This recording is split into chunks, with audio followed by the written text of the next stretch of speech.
Alright guys, welcome back to VALORANT News. Big drama emerging yesterday as NRG released a new video with their brand new VALORANT roster doing some hot takes on various topics indeed. Demon1 gives his thoughts on who's the worst roster in the league at the moment in the America side. You might well be able to guess which team he said, but also Ethan was asked the question, who's the most toxic teammate he's ever played with? He comes up with one interesting answer, and we'll see that might be here in a couple of seconds. Very much enjoy your thoughts in the comment section below. Hit the like button if you enjoy. Subscribe if you're new as always, I would greatly appreciate it. Plenty happening yesterday, but firstly we've got to dive into the conclusion to the VCT Ascension in China. The Ascension tournaments around the rest of the leagues happened a long time ago now, but in China, because their league is just formed, they had Ascension now. They didn't want to make it so that it's only 10 teams year one, and then, so the leagues were staggered. They wanted to ensure there were 11 going into this year for China as well. Now, Rare Atom were the massive favourites for this tournament. They had dominated everyone they had played so far.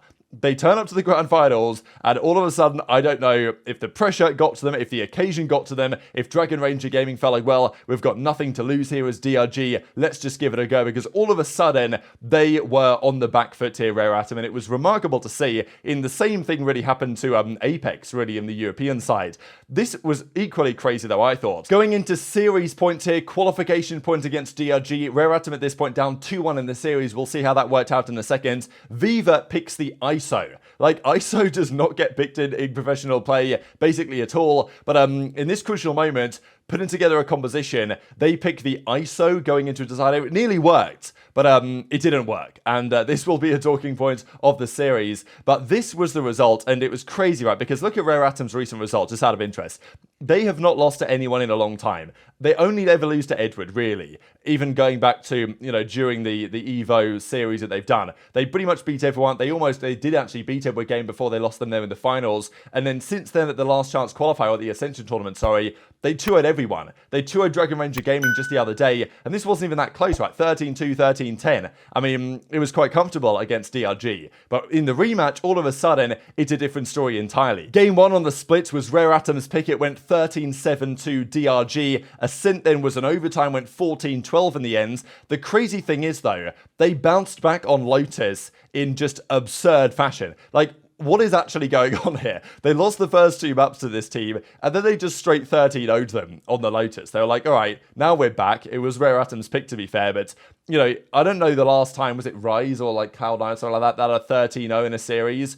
In like this type of level, it just doesn't really happen that often. Obviously, we know about the Loud versus EG one, but this was actually in a qualification series in a massive moment in the tournament. But then the binds, this is where they picked the ISO, and sure, Viva did quite well, but they still lost the map, right? Bind went 13-11 to DRG, and it's Dragon Ranger Gaming that qualify through to become, the 11th team in the Chinese league next season. Remarkable scenes. Stu had an absolute monster performance this series, by the way. Lost the series plus 39, almost plus 40. The split, he was their best player. The Ascent, he was their best player. Like the Lotus, he went 22-4. And then the Bind, okay, didn't have the greatest map here on the Jet, but, still, what a performance. And the issue is that now for Rare Atom, that, they're not going to be able to stick it out for next season. Their players are going to get poked left, right, and centre. And Stu is probably going to get signed to a tier 1 team, right? And this is probably how it's going to go. That in the same way that Apex, when they lost in the European side, despite being the favourites and the better team, they lost to Gentle Mates in the end.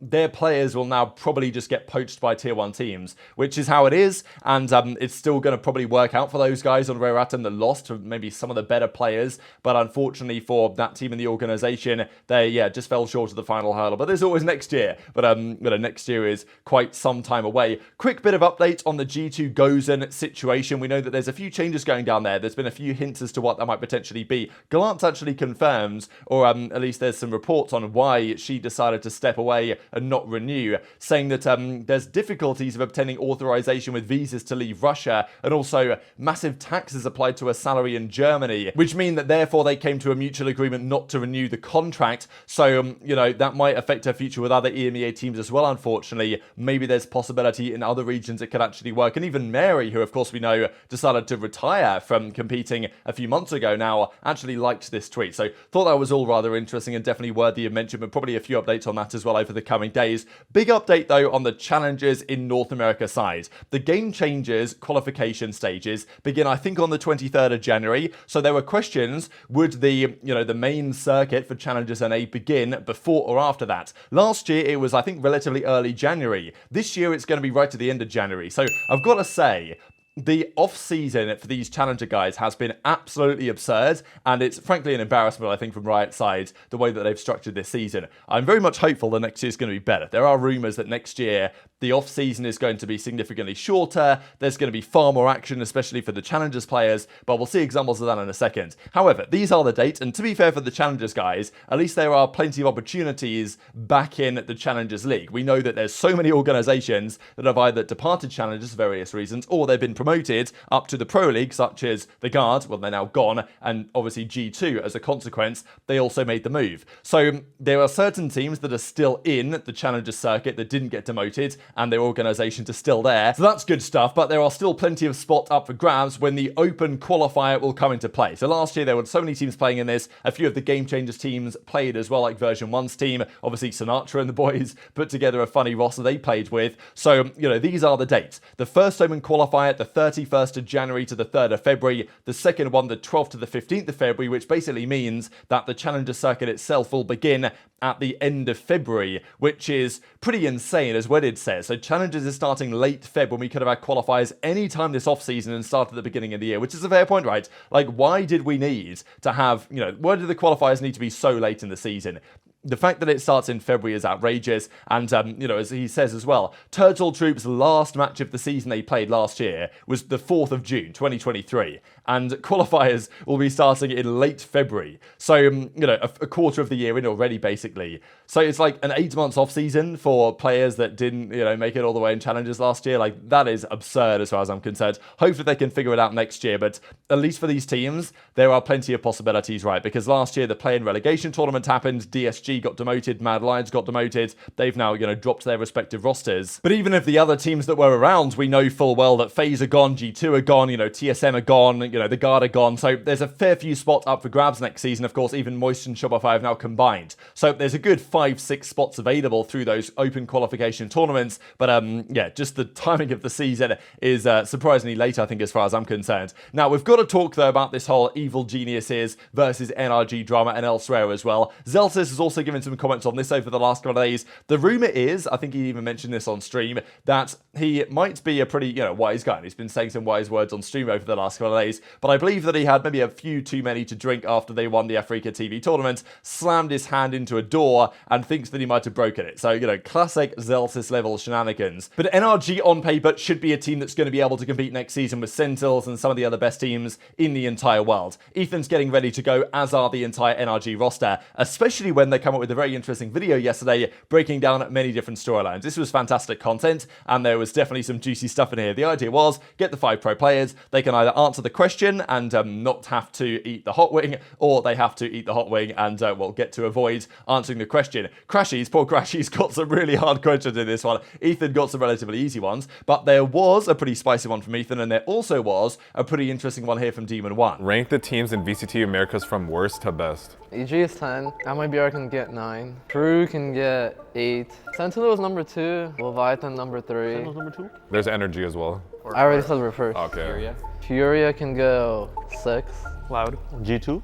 G2. Loud can go 5, G2 can go 4. Okay. Alright. Victor, rank the IGLs in NA from best to worst, including FNS. I added that part, by the way. What? I'll say Ethan number 1, FNS 2, Valen, John, QT, Vanity, Stellar. John, QT, Vanity, Stellar. You picked the teamless one as the last one. That's smart. I guess this is your last one, Ethan. Who's the most toxic teammate you've ever had? Yo, he got really easy questions. I'm just gonna be straight up. Is Max stared at? You can say it's me. No, definitely not you. For the culture, eat the wing. Really, I'm good, bro. Probably BabyJ. BabyJ? Yeah. And why? That's not part of the question, bro. The funny thing about this, by the way, that you guys have probably noticed is there's not 10 teams in the league anymore. There's actually 11 now. So they just forgot Cloud9, I guess. I'm pretty sure he also didn't mention 100T. So, you know, I don't blame Demon1 for not, like, on the top of his head thinking up all 11 teams and ranking all of them. So I guess that NRG here filled in the gaps when they were doing the editing. But yeah, Cloud9 apparently don't exist anymore because, of course, G2 have now been promoted. Well, they bought the team that got promoted. So there's that. So I don't know where you guys have put Cloud9, but I guess maybe in the middle of the pack somewhere here. I think his list is not bad. Of course, he's going to put themselves first, which is, you know, sometimes that's bad juju, but sometimes it's going to work out. Sen second, then Lev, G2, Loud, Fury, 100T, Crew, MIBR, and of course, right at the bottom of the list, Evil Genius is the organization that messed these guys around, kept them under contract jail, and on paper isn't exactly going to be forming a powerhouse roster for the new season. So thought that was pretty spicy there from Demon1, but also what Ethan had to say, right? Now, we didn't want to go into too much detail on this, and they, I believe, only played together for a relatively short period of time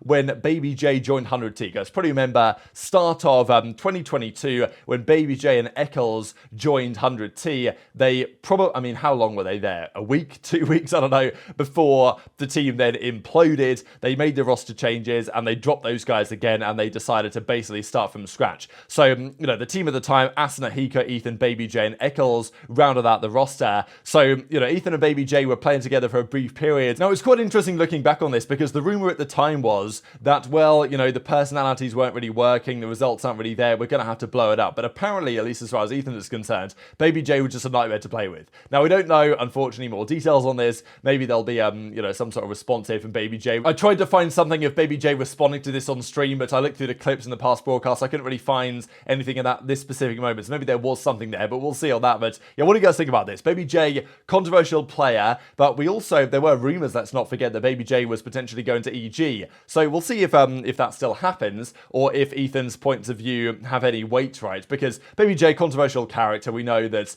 you know, he's talked about how good he is on certain roles, how he deserves to be in the league, and some players agree with that, some players disagree with that, and Ethan at least reckons that at his time with BabyJ, it wasn't exactly a good time. So who knows whether there's going to be any more to this story. Also, Marv had to say something on who he thought the most overrated pro is, and he went for Asuna, which I thought was pretty funny. But very much interested in your thoughts on all this stuff in the comment section below. Hit the like button if you enjoyed, subscribe if you're new, take care, and I'll see you next time.